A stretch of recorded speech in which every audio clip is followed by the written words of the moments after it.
सुनने में शायद आपको ये फेक लगे, लेकिन ये बात बिल्कुल सच है। आज हम बनाएंगे पाइथन से बना एक एम्प्लॉय मैनेजमेंट सिस्टम, जहां पर आप add employee, view all employee, search employee, update employee, delete employee और एग्जिट कर सकते हैं। बहुत ही आसान। देखें ये कैसे काम करता है। सबसे पहले हम यहाँ पर एक एम्प्लॉय को ऐड करेंगे और उसके बाद हम उसके ऊपर तमाम ऑपरेशन परफॉर्म करेंगे जो कि हमने इस प्रोग्राम में ऐड किए हैं। हम उसको व्यू करेंगे, सर्च करेंगे, अपडेट करेंगे और डिलीट करेंगे और बाद में हम उसको एग्जिट करेंगे। तो चलिए ये देखते हैं ये प्रोग्राम कैसे काम करता है। सबसे पहले हम CSV और OS मॉड्यूल इंपोर्ट करते हैं। CSV मॉड्यूल एम्प्लॉय के डाटा को CSV फाइल में सेव और लोड करने के लिए यूज होता है, जबकि OS मॉड्यूल टर्मिनल स्क्रीन को क्लियर करने के लिए यूज होता है। Data file variable CSV file का नाम स्टोर करता है और फील्ड नेम उसका एक कॉलम डिफाइन करता है। आखिर में क्लियर स्क्रीन फंक्शन विंडो और लिनक्स दोनों पर टर्मिनल को क्लियर कर देती है। अब हम एम्प्लॉय क्लास को देखते हैं। ये क्लास हर एम्प्लॉय की इंफॉर्मेशन को ऑब्जेक्ट की फॉर्म में स्टोर करती है। कंस्ट्रक्टर एम्प्लॉय की ID, name, department, designation, salary और ईमेल को इनिशियलाइज करता है। इसके बाद to row method employee object को डिक्शनरी में कन्वर्ट करता है, जैसे डाटा CSV फाइल में इजीली सेव हो जाता है। तो उसके बाद स्ट्रिंग मेथड एम्प्लॉय की कंप्लीट डिटेल को एक क्लीन और रीडेबल फॉर्मेट में प्रिंट करता है। इस तरह क्लास की मदद से एम्प्लॉय का डाटा एफिशिएंटली मैनेज किया जाता है। अब हम एम्प्लॉय मैनेजर क्लास को देखते हैं, जो कि इस प्रोजेक्ट का मेन कंट्रोलर है। कंस्ट्रक्टर प्रोग्राम स्टार्ट होता है, ये CSV फाइल का पाथ सेव करता है, एम्प्लॉय की लिस्ट क्रिएट करता है और लोड डाटा फंक्शन को कॉल करके पहले से सेव डाटा मेमोरी में लोड कर लेता है। Save data function update employee का रिकॉर्ड को दोबारा CSV फाइल में सेव करता है और इसके बाद जनरेट आईडी फंक्शन हर एम्प्लॉय के लिए ऑटोमेटिकली एक न्यू आईडी जनरेट करता है, ताकि हर एम्प्लॉय की अलग पहचान और डुप्लीकेट आईडी ना बन सके। अब हम एम्प्लॉय मैनेजर की क्रिएट फंक्शन को देखते हैं। ऐड एम्प्लॉय फंक्शन सबसे पहले यूनिक आईडी जनरेट करता है, फिर एम्प्लॉय ऑब्जेक्ट क्रिएट करता है, लिस्ट में ऐड करता है और CSV फाइल में सेव कर देता है। व्यू ऑल सारे एम्प्लॉय को रिटर्न करता है। फाइंड बाय आईडी और फाइंड बाय नेम एम्प्लॉय को आईडी या नेम के थ्रू सर्च करते हैं। अपडेट एम्प्लॉय सिलेक्टेड एम्प्लॉय की इन्फॉर्मेशन को अपडेट करके CSV फाइल में दोबारा सेव करता है और डिलीट एम्प्लॉय रिकॉर्ड को लिस्ट से रिमूव करके चेंजेस परमानेंटली CSV फाइल में सेव कर देता है।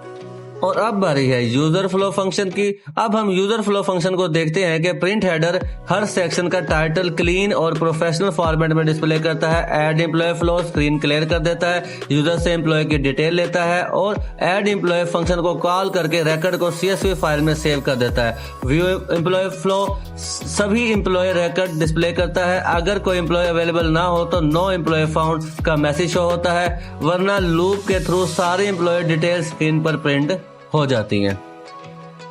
अब हम सर्च और अपडेट एम्प्लॉय फंक्शन को देखते हैं। सर्च एम्प्लॉय फ्लो यूजर को दो ऑप्शन देता है, सर्च बाय आईडी या सर्च बाय नेम। अगर एम्प्लॉय मिल जाए तो उसकी डिटेल डिस्प्ले होती है, वरना एम्प्लॉय नॉट फाउंड या नो मैचिंग एम्प्लॉय फाउंड का मैसेज शो होता है। इसके बाद अपडेट एम्प्लॉय फ्लो अब एम्प्लॉय की आईडी लेता है, रिकॉर्ड को सर्च करता है और अगर एम्प्लॉय मिल जाए तो यूजर को न्यू डिटेल इंटर करके उसकी इन्फॉर्मेशन अपडेट कर सकता है।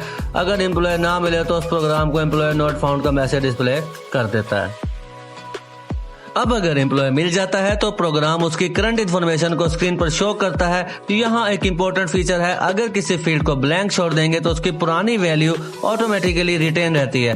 सिर्फ जिस फील्ड को अपडेट करना होता है उसकी वैल्यू इंटर करें। इसके बाद अपडेट फंक्शन चेंज को अप्लाई करता है और अपडेटेड रिकॉर्ड को CSV फाइल में परमानेंटली सेव कर देता है। आखिर में एम्प्लॉय अपडेटेड सक्सेसफुली का मैसेज डिस्प्ले हो जाता है।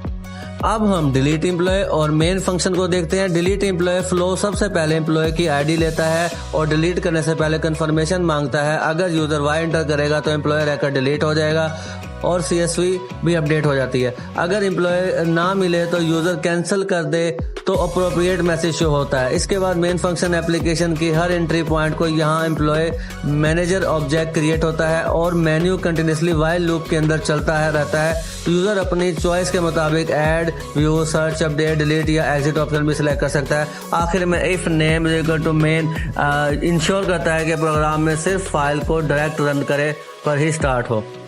तो चलिए इस प्रोग्राम को एग्जीक्यूट करते हैं। यहाँ पर आपके सामने मैं एक एम्प्लॉय को ऐड करूंगा जो कि अली हमजा है, उसका डिपार्टमेंट HR है और उसकी डेजिग्नेशन मैनेजर है और सैलरी उसकी मैंने 5 लाख की है। उसके बाद ईमेल मैंने एंटर किया तो ये यहाँ पे एम्प्लॉय ऐड हो चुका है। अब उसके बाद मैं उस एम्प्लॉय को सर्च करूंगा आईडी के नाम से, तो एम्प्लॉय शो हो गया। अब उसके बाद मैंने उसके अपडेट किया आईडी, मैंने 1 सेलेक्ट किया, तो मैं जिस फील्ड को ब्लैंक छोड़ूंगा वो अपडेट नहीं होगी, और जिस फील्ड पे मैं जाके लिखूंगा तो उसकी वो वाली फील्ड हमारे पास अपडेट हो जाएगी। अब देखें मैं आपको दिखाता हूँ कि जो हमारे पास अली हमजा जो पहले HR था, अब उसकी डेजिग्नेशन जो है वो मैनेजर की हो चुकी है।